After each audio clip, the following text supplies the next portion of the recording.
On this episode, we're going to talk about who is a key grip, what does he do, and what is the grip department.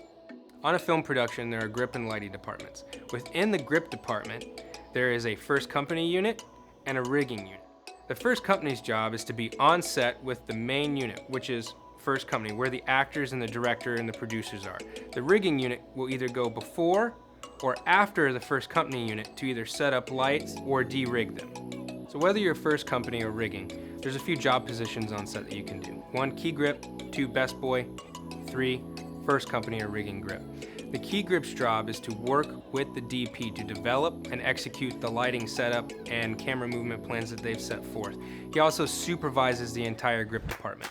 The best boy's job is to be the second in command, or the right-hand man to the key grip. He also kind of takes care of the paperwork, time cards, and all the necessary daily operational duties for the grip department. And lastly, the grips are to execute the game plan that the key grip is setting forth as far as the lighting and the camera movement goals for the production are. I get asked a lot, what does a grip mean? What does a grip do? Well, the grip term kind of started back, as much as we can tell, back in the day from theater jobs where grips might grab scenery and move them on and off stage, and it's kind of developed to what we are nowadays.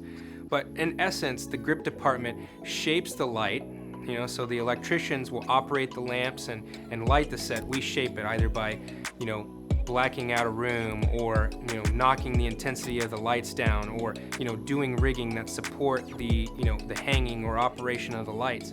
We also help with camera movement. The camera operators might operate the actual functioning camera, but it's the grips who move the camera back and forth or around through an individual space. We also handle the rigging of the camera on certain platforms, whether it be on a ladder or a larger platform, to get nice wide shots.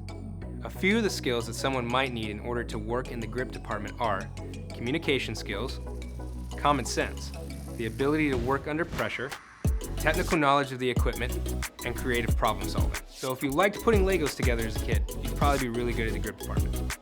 Hey, hope you guys enjoyed this video.